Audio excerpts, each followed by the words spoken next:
একজন বাংলাদেশি মহিলা পার্কে গিয়ে বসলে আশেপাশের ইটালিয়ান মহিলারা চলে যায় দুর্গন্ধে, এবং সাথে যাওয়ার সময় দুইটা গালি দিয়ে যায়। সেটা আমার গায়ে লাগে, আপনার কেন গায়ে লাগে না সেটা আমি বুঝি না।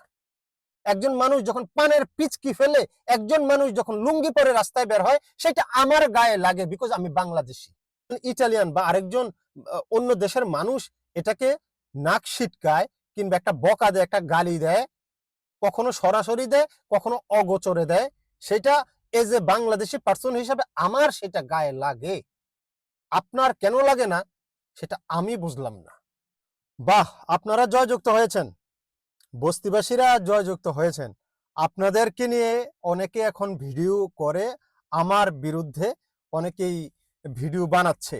আমি কেন বললাম যে আমাদের রুচির সংকট, কেন আমি বললাম রুচির দুর্ভিক্ষ, কেন আমি বললাম আমাদের মুখ থেকে রসুনের গন্ধ বের হয়, কেন আমি বললাম আমাদের কাপড় থেকে তরকারির গন্ধ বের হয়, স্যান্ডেল পরে কেন আমরা বাইরে যাই, এটা আমি কেন বললাম, এটা আমার অপরাধ হয়েছে। বাহ, তালিয়া।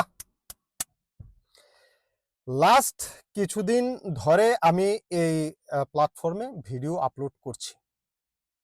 তার আগে আমি স্পোর্টস অ্যানালিস্ট হিসাবে আমার চ্যানেল ছিল, 2 লাখের বেশি ফ্যান ফলোয়ার ছিল, ডিসেবল হয়ে গেছে। তারপর আরেকটা খুলেছি স্পোর্টস অ্যানালিস্ট হিসাবে, রনি ব্রো লিখে সার্চ করলে আপনারা ইউটিউব কিংবা ফেসবুকে পেয়ে যাবেন।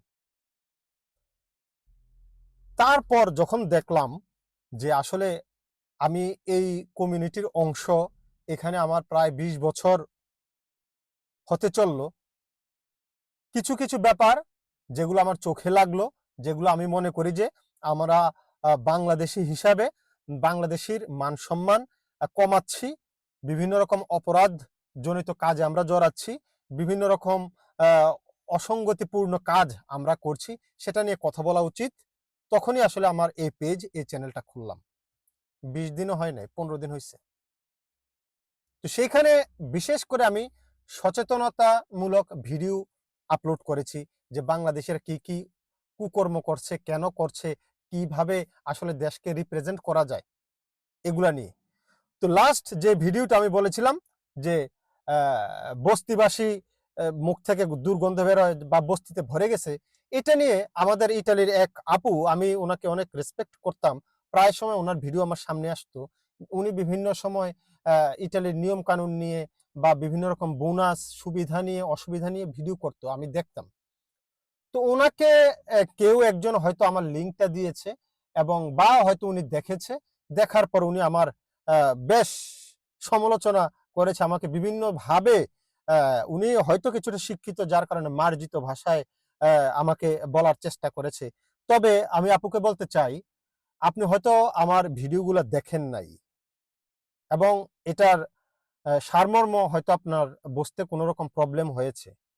আমার বোরকা নিয়ে বা ইসলামিক ভাবে চলা নিয়ে আমার কোনো প্রবলেম নাই। আমি মুসলমান, আমি এটাকে এপ্রিসিয়েট করি, যারা বোরকা পরে, হিজাব পরে, আমি এপ্রিসিয়েট করি। বাট আমি ওই জিনিসটাকে ঘৃণা করি যারা এখানে আকাম কুকাম করে বেড়াচ্ছে, যারা এখানে গন্ধ ছড়াচ্ছে। আপনি হয়তো জানেন না, পার্কের ভিতরে যখন আরো কয়েকটা ফ্যামিলি যায়, দূর থেকে তরকারির গন্ধ আসে। আপনি বলছেন যে গন্ধ আসলে নাকি এটা ভালো, এটা নাকি পরকীয়া থেকে দূরে রাখে। ভাই, আপনারা যারা যারা আছেন পুরুষরা, সবাই বউয়ের কাপড় চোপড়ে শুটকি, চাপা শুটকি মেখে দেন, বেঁচে যাবেন পরকীয়া থেকে। ওই আপু বলছে ক্লিয়ারলি যে গন্ধ থাকলে তো ভালো, তাহলে উনি আর পরকীয়া করবে না। এটা কোনো আপনার মানে যুক্তি হলো? কোন সুস্থ মস্তিষ্কের মানুষের যুক্তি হতে পারে এটা, যে গায়ে তরকারির গন্ধ থাকলে আর কেউ পরকীয়া করবে না? পরকীয়া রোধে শুটকি অনিবার্য। নামটা যদি বলতেন চাপা নাকি কি জানি লইট্টা, তাইলে মনে হয় যে আরো ভালো হইতো, আমরা হাজবেন্ডরা যারা আছি বইয়ের কাপড়ে লেপটাই দিতাম এখনই।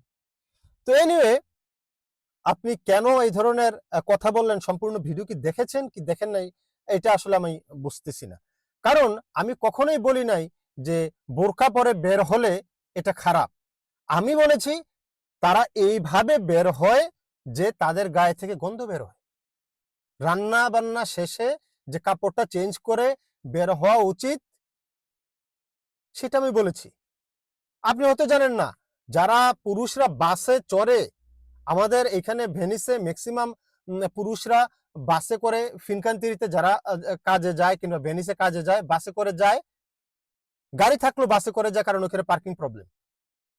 অনেক কমপ্লেন যে অনেক সময় বাসের হ্যান্ডেলে ধরে এইভাবে থাকে না, একজনের সাথে একজন চাপাচাপি করে বসে, তো যার মাথাটা মনে করে হাতের সিপায় ঢুকে সে তো শেষ, হাতের সিপা পর্যন্ত যাওয়া লাগে না, কাছের ভিতরে যে যায় গন্ধে দুর্গন্ধে টিকতে পারে না। দুর্গন্ধে মানে আমাদের দেশের মান সম্মান এটার সাথে জড়িত, আমি মনে করি জড়িত। এবং যখন একজন ইটালিয়ান বা আরেকজন অন্য দেশের মানুষ এটাকে নাক ছিটকায় কিংবা একটা বকা দেয়, একটা গালি দেয়, কখনো সরাসরি দেয়, কখনো অগোচরে দেয়, সেটা এজ এ বাংলাদেশি পার্সন হিসাবে আমার সেটা গায়ে লাগে। আপনার কেন লাগে না সেটা আমি বুঝলাম না। একজন মানুষ স্পঞ্জের স্যান্ডেল যখন পরে বের হয়, একজন মানুষ যখন পানের পিচকি ফেলে, একজন মানুষ যখন লুঙ্গি পরে রাস্তায় বের হয়, সেটা আমার গায়ে লাগে, বিকজ আমি বাংলাদেশি, বাংলাদেশকে আমি ভালোবাসি। বাংলাদেশকে কেউ যদি গালি দেয় আমার মাথায় রক্ত উঠে যায়। আপনার কেন ওঠে না আমার মাথায় আসে না। একজন বাংলাদেশি মহিলা পার্কে গিয়ে বসলে আশেপাশের ইটালিয়ান মহিলারা চলে যায় দুর্গন্ধে, এবং সাথে যাওয়ার সময় দুইটা গালি দিয়ে যায়, সেটা আমার গায়ে লাগে। আপনার কেন গায়ে লাগে না সেটা আমি বুঝি না।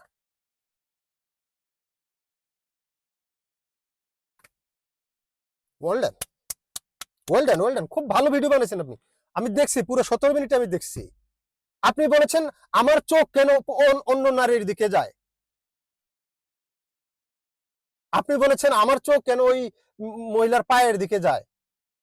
চোখ পায়ের দিকে আপনি সামনের দিকে তাকাবেন না, নাকি আপনি উপরের দিকে তাকাই হাঁটবেন যে চোখ যাবে না?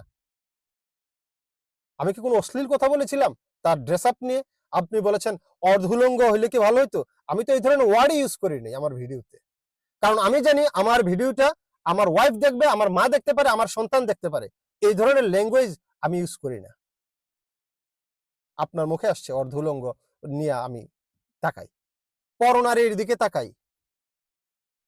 আপনি যখন রাস্তায় হেঁটে যান, আশেপাশে দিয়ে যখন মেয়েরা হেঁটে যায়, আপনি অনিচ্ছাকৃত ভাবে আপনার চোখ যাবে সামনে আসছে। আর গন্ধ, ওই যে বাতাস গন্ধ, এগুলা কিন্তু চোখ দিয়ে দেখা যায় না, এগুলো দূর থেকে আপনাকে প্রভাবিত করে।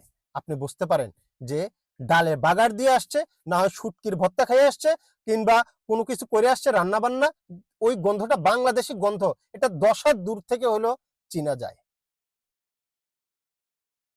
সচেতনতা করা যদি অপরাধ হয়, যদি বলি চুরি করিও না, ক্যারিবিনিয়ারের বাইক চুরি করতেছিল ওইটা নিয়ে বলছি, এটা কি আমার অপরাধ যে আমি বলবো যে হ্যাঁ করে চালাইয়ে যাও? আমার অপরাধ? কেন আপনার গায়ে লাগলো না কিংবা অনেকের গায়ে লাগে না সেটা আমি জানি না, কিন্তু এজ এ বাংলাদেশি হিসাবে আমার গায়ে লাগে। আপনি আমার শিক্ষাগত যোগ্যতা নিয়ে অনেকবার মানে ডিরেক্টলি আপনি বলেন না, বিকজ আপনিও শিক্ষিত, ডিরেক্টলি বলেন নাই আমি কোথা থেকে উঠে আসছি, নতুন আসছি কিনা, সেটাও আপনি ডিরেক্টলি বলেন না, ইনডিরেক্টলি বলছেন। এনিওয়ে, ভালো। আসলে আমার অনেক শুভাকাঙ্ক্ষী আমাকে কমেন্ট করেছিল সেখানে যে ভাই উলবনে মুক্তা ছড়াতে আসবেন না, এখানে আপনাকে মানুষ উল্টা শুরু করে দিবে। তাই হলো ভাই, আপনি যে নামটা আমার মনে নাই, আপনার কথাটাই সত্য হলো। বিভিন্ন আপুরাও আমাকে লিখেছিলেন যে আপনি এটা বলতেছেন সত্যি কথা 100%, কিংবা এর চাইতেও বেশি, বাট আপনাকে নিয়ে এখন তারা সমালোচনা করবে, কারণ সংখ্যায় তারা অনেক বেশি। ওই লোকগুলোই বেশি যে দাঁত ব্রাশ করবে না, মুখ থেকে দুর্গন্ধ বেরোবে, রাস্তায় আপনি হাঁটতে পারবেন ওই স্যান্ডেল পরে, লুঙ্গি পরে, পানের পিচকি ফেলবেন, দুর্গন্ধে মানুষ থাকতে পারবে না। যখন আপনি ট্রামে উঠবেন আপনার পাশের সিট ছেড়ে চলে যাবে ইটালিয়ান, অন্য দেশের লোকজন আপনাকে দেখে নাক ছিটকাবে, একটা গালি দিবে, পার্কে যাবেন আপনার গন্ধে আরেকজন চলে যাবে। এই লোকজনই বেশি। এবং আপনি যখন প্রতিবাদ করবেন তখন আপনিই দোষী হবেন। আমি প্রতিবাদ করেছি কারণ আমি বাংলাদেশি, বাংলাদেশকে নিয়ে কেউ যখন কথা বলে সেটা আমার গায়ে লাগে। আমার বাংলাদেশকে কেউ গালি দিলে আমার গায়ে লাগে, সেটা নিয়ে আমি কথা বলবো। আমাদের আচরণ ঠিক করতে হবে। আমরা অনেক বেশি পিছিয়ে আছি, অনেক বেশি অজ্ঞতা আমাদের ভিতরে সচেতনতা অভাব, এটা জাগ্রত করতে হবে।